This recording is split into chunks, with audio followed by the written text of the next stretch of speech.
TV Telugu stories. మా ఛానల్ని subscribe చేసుకోండి. అలానే ఈ వీడియోని అత్తాకోడలిద్దరూ వాళ్ళ ఊరిలో ఉన్న సోమయ్య ఇంటికి వెళ్తారు. సోమయ్య, సోమయ్య, నీతో కాస్త పని పడింది, బయటికి రా అని బామ్మ పిలడంతో సోమయ్య భార్య బయటికి వస్తుంది. ఏంటమ్మా, చాలా సంవత్సరాల తర్వాత కనిపించారు. ఊరు వదిలి వెళ్తున్నట్టు ఒక మాట కూడా ఎవరికీ చెప్పలేదు. ఇప్పుడైనా ఊర్లో ఉంటారా లేదా మళ్ళీ వెళ్ళిపోతారా? అవన్నీ వివరంగా చెప్తాను గాని ముందు వెళ్ళి సోమయ్యని పిలు. అలాగేనమ్మా, ఇప్పుడే పిలుస్తాను. అప్పుడు సోమయ్య, ఏమైందమ్మా, ఏ పని మీద వచ్చారు? ఇన్ని సంవత్సరాల తర్వాత నన్ను వెతుక్కుంటూ వచ్చారంటే చాలా ముఖ్యమైన పనే అయ్యుంటుంది. అవును సోమయ్య, నిజమే చెప్పావు, చాలా ముఖ్యమైన పని. నువ్వు మాత్రమే చేయగలవు అన్న నమ్మకంతో వచ్చాము. అదేంటంటే నువ్వు నకిలీ సిద్ధాంతిలా మారువేషం వేసుకుని వచ్చి ఆ దంపతులకి పిల్లలు పుడితే ప్రాణగండం ఉందని అబద్ధం చెప్పాలి. ఊరికనే ఏం కాదులే, డబ్బులిస్తాను, పనిచేసి పెట్టు. అప్పుడు సోమయ్య భార్య సూరమ్మ, ఏటమ్మా, ఇలాంటి పాప పనులు చేసి పెట్టడానికి మేమే నేటి దొరికాం మీకు. ఇలాంటి పనుల కోసం అయితే ఇంకొకసారి మా ఇంటి వైపు రాకండి. రెక్కలు ముక్కలు చేసుకొని ఏదో కూలి పని చేసుకొని బతుకుతున్నాం. మా కష్టార్జితం మీద వచ్చిన డబ్బులు మాకు చాలు. నువ్విచ్చే డబ్బు కోసం మేము అమాయకుల జీవితాలని పాడు చేయలేము. వెళ్ళమ్మా వెళ్ళు. జీవితాల్లో నిప్పులు పోసే పని మానుకొని కృష్ణారామ అనుకో. ఏంటి సూరమ్మ, నువ్వు పెద్దవాళ్ళు అనే గౌరవం కూడా లేకుండా ఇలా మాట్లాడుతున్నావు?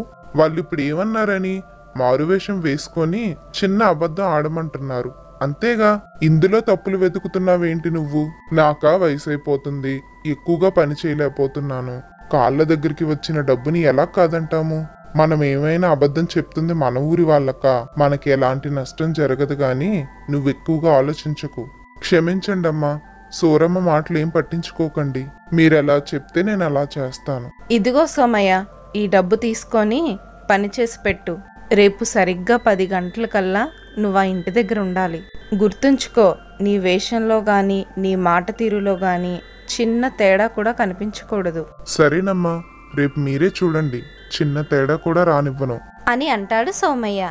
ఆ తరువాత అత్తాకోడళ్ళిద్దరూ ఇంటి బయట ఉన్న అరుగు మీద కూర్చొని సోమయ్య కోసం ఎదురు చూస్తూ, ఏంటత్తయ్యా, సమయం చూస్తే 10 గంటలు కావస్తుంది, కానీ ఈ సోమయ్య చూస్తే ఇంకా రాలేదు.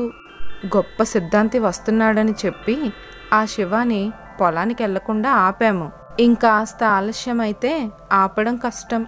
ఇంతకీ మనం చెప్పినట్టే సరిగ్గా చెప్పగలడా? ఎందుకు చెప్పడు రాజేశ్వరి, డబ్బు చేతికి అందిందిగా, ఖచ్చితంగా చెప్తాడు అని వాళ్ళు మాట్లాడుకుంటూ ఉంటారు. ఈలోపు సోమయ్య అక్కడికి వచ్చి, అమ్మా క్షమించండి, ఆ ఆటోవాడు కాస్త ఆలస్యం చేశాడు. ఇంతకీ ఆ భార్యాభర్తలిద్దరూ ఇంట్లో ఉన్నారా? ఉన్నారు గాని చెప్పింది గుర్తుందిగా, ఏ మాత్రం చిన్న అనుమానం కూడా రాకూడదు. ఈ సిద్ధాంతి వేషం నీకు బాగానే కుదిరింది గాని మాటలు కూడా నమ్మేటట్టుగా ఉండాలి, చూసుకో. సరే అంటాడు సోమయ్య. బాబు, శివ, లత, ఇద్దరూ ఇలా రండమ్మా, సిద్ధాంతి గారు ఇంటికి వచ్చారు. సిద్ధాంతి గారు, మీరలా కూర్చోండి, పిల్లలిద్దరూ ఇప్పుడే వచ్చేస్తారు. సిద్ధాంతి మారువేషంలో ఉన్న సోమయ్య శివ, లతాల జాతకాలు చూస్తూ ఉంటాడు. అప్పుడు బామ్మ శివ, లతతో, చూడండమ్మా, ఈయన చాలా గొప్ప సిద్ధాంతి. ఈయన జాతకం చూశారంటే మరింక తిరుగుండదు. మా ఊర్లో దోషాలున్న వాళ్ళకి ఈయనే శాంత పూజలు చేశారు. ఆ తరువాత వాళ్ళ జీవితాల్లో అనుకున్నట్టుగానే అంతా మంచే జరిగింది. ఇప్పుడు మీ జాతకాలు కూడా చూస్తున్నారు కదా, మీకు కూడా మంచి వార్తే చెప్తారు అని లేనిపోని మాటలు చెప్తుంది బామ్మ. జాతకం చూసిన తరువాత సిద్ధాంతి వేషంలో ఉన్న సోమయ్య, చూడండి బాబు, ఇప్పటి వరకు నేను చూసిన జాతకాలు ఏవీ కూడా తప్పవ్వలేదు. ఇక మీ జాతకానికి వస్తే, మీ జాతకం ప్రకారం ఇప్పటికే మీరిద్దరు బిడ్డల్ని పోగొట్టుకున్నారు. ఒకవేళ మీకు పిల్లలు కలిగినా తండ్రికి ప్రాణగండం ఉంది. మరి మీరు పిల్లల కోసం ఆలోచించకుండా ఉంటే మంచిది. అదేంటి సిద్ధాంతి గారు అలా అంటున్నారు? పోనీ ఏమన్నా శాంత పూజలుంటే చెప్పండి, ఎంత ఖర్చైనా పర్లేదు, మేము చెయ్యిస్తాము. లేదమ్మా, ఒకవేళ అలాంటివి ఏమన్నా ఉంటే నేను ముందుగానే చెప్తాను కదా. అందులోనూ మీరు బాగా తెలుసు కదా, అలాంటి మార్గాలు ఏమన్నా ఉంటే ఖచ్చితంగా చెప్తాను. అయితే సిద్ధాంతి గారు, ఒకవేళ పిల్లల్ని దత్తత తీసుకోవడం అలాంటివి ఏమైనా చేస్తే ఏమీ అవ్వదు కదా సిద్ధాంతి గారు? దత్తత తీసుకున్నా పిల్లలు పుట్టినా ఎలా అయినా తండ్రికే ప్రాణగండమమ్మా. ఇవేమీ ఆలోచించకుండా మీ భార్యాభర్తలిద్దరూ సంతోషంగా ఉండండి బాబు.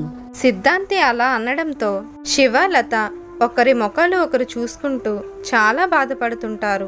సిద్ధాంతి వెళ్ళిపోయాక లత శివతో, ఏవండి, పిల్లల కోసం మనం చాలా కలలు కన్నాం. ఇప్పుడు సిద్ధాంతి గారు అలా అనేసరికి నా గుండె పగిలిపోయిందండి. ఏంటండి, ఆ దేవుడు ఇలాంటి పరిస్థితుల్లో పెట్టాడు.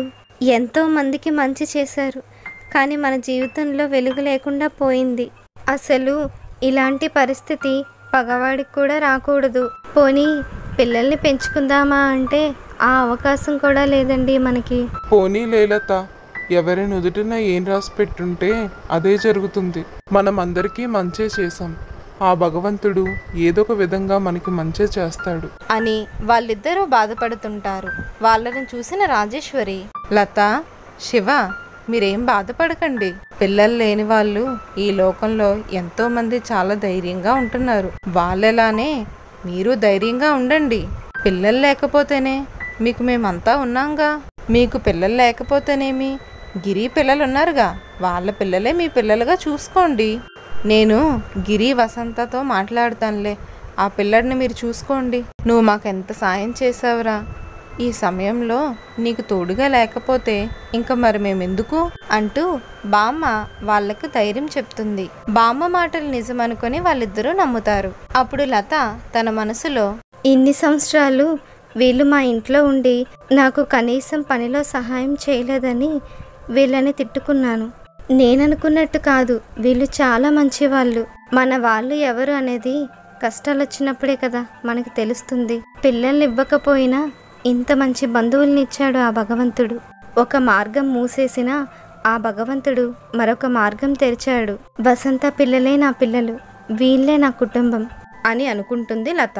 ఆ తరువాత ముగ్గురు అత్తాకోడళ్ళు ఒక గదిలో కూర్చొని, అమ్మో అమ్మో, ఏమో అనుకున్నాను కానీ మీరు సామాన్యులు కాదత్తయ్యా.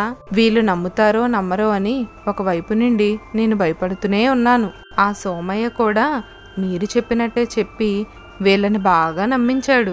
అసలు దత్తత తీసుకుంటారేమో అన్న ఆలోచన నాకు రానేలేదు. కానీ మీరు వెంటనే చాలా తెలివిగా అడిగారు. అమ్మయ్య, మొత్తానికి వాళ్ళకి పిల్లల మీద ధ్యాస తప్పించేశాము. ఎన్నో సంవత్సరాలుగా ఎంతో మంది జీవితాలు చూశాను. ఎక్కడ ఎలా మాట్లాడాలో, ఎవరికి ఏం చెప్తే నమ్ముతారో నాకు బాగా తెలుసు. బామ్మగారు, నిజంగా నా పిల్లడి భవిష్యత్తు కోసం మీరు ఒక మంచి పూలబాటను వేశారండి. వాళ్ళకి పిల్లల మీద ధ్యాస మళ్లించి నా పిల్లడే వాళ్ళ పిల్లడిగా అనుకోమని బాగా చెప్పారు. ఇంకా మా బన్నీని మంచి స్కూల్లో జాయిన్ చేయించి పెద్ద చదువులు చదివించొచ్చు. వాడి భవిష్యత్తు కోసం ఇంకేమాత్రం కంగారు పడక్కర్లేదు. అంతా వీళ్ళే చూసుకుంటారు. అవునమ్మా వసంత, నేను మీకోసం, మీ పిల్లల కోసమే ఇదంతా చేస్తున్నాను. నీ పిల్లడి కోసం ఏమీ దిగులు పడకుండా పట్నంలో మంచి కూల్ ఎక్కడుందో అక్కడే బన్నీగాడిని చదివించు. వాడి బంగారు భవిష్యత్తు కోసం మీ భార్యాభర్తలిద్దరూ కలలు కనండి. ఈ ఇంటికి మనం తప్ప ఎవ్వరూ రారు కాబట్టి మనందరం ఆనందంగా ఇక్కడే ఉండిపోవచ్చు అని బామ్మ వసంతతో అంటుంది. కొన్ని సంవత్సరాలు గడిచిన తర్వాత వసంతకి ఒక పాప పుడుతుంది. ఆ పాప పేరు గీత. తనకిప్పుడు 3 ఏళ్ళు. అప్పుడు బామ్మ, చూడు బాబు శివ, పిల్లలు లేరు అని బాధపడుతున్న నీకు ఇప్పుడు 2 పిల్లలు. ఈ బన్నీ గీత ఇద్దరు నీ పిల్లలతో సమానమే. బాబు శివ, బన్నీగాడి బాధ్యత తీసుకున్నట్టే గీత బాధ్యత కూడా తీసుకో. మీ ఇంటి మహాలక్ష్మిరా ఈ గీత. ఆ తరువాత రాజేశ్వరి, అవును బాబు, ఇంటి మహాలక్ష్మిని ఎంత బాగా చూసుకుంటే నీకంత మంచిది.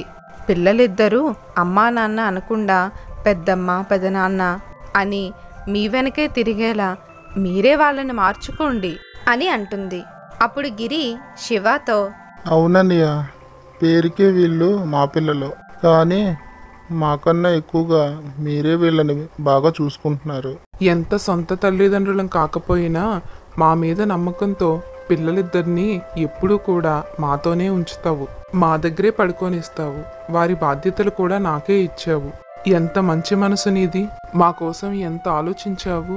ఎప్పటికీ మీకు రుణపడి ఉంటాము. అప్పుడు బామ్మ, ఎందుకు బాబు శివ అంత పెద్ద పెద్ద మాట్లాడుతావు? వాడి ముఖం వాడేం చేసి పడిపోయాడు? నీ మంచితనాన్ని చూసి ఆ పరిస్థితుల్లో వాడే కాదు ఎవ్వరున్నా అలానే చేస్తారు. బాబు శివ, మనింటికి ఒక్కగానొక్క ఆడపిల్ల గీత. ఆ పిల్ల పెద్దయ్యాక బోల్డ్ ఖర్చులుంటాయి. ఇప్పటి నుండే డబ్బులు దాస్తూ ఉండరా? ఆ తర్వాత రాజేశ్వరి, మీరంతగా చెప్పాలేంటత్తయ్య, మనకు చెప్పలేదు గాని గీతా కోసం శివ ఎప్పుడో బంగారం గాజులు నెక్లెస్లు చేయించుంటాడు. ఏరా శివ, అంతేనా? అవును పెద్దమ్మ, నిజమే. నేను ఆ విషయం మర్చిపోయాను. గీతా కోసం నేను తప్పకుండా నగలు చేయిస్తాను. చేయిద్దు లేరా, ఎలాగో దాని పెళ్లి నువ్వే కదా చేస్తావు. గీతా పెళ్లి కోసం నగలన్నీ ఇప్పటి నుండే మెల్లమెల్లగా చేయిద్దువులే అని పిల్లల భవిష్యత్తు కోసం ఇప్పటి నుండే అన్నీ సిద్ధం చేయించమంటుంది బామ్మ. ఆ తర్వాత ఏం జరిగిందో నెక్స్ట్ ఎపిసోడ్లో తెలుసుకుందాం.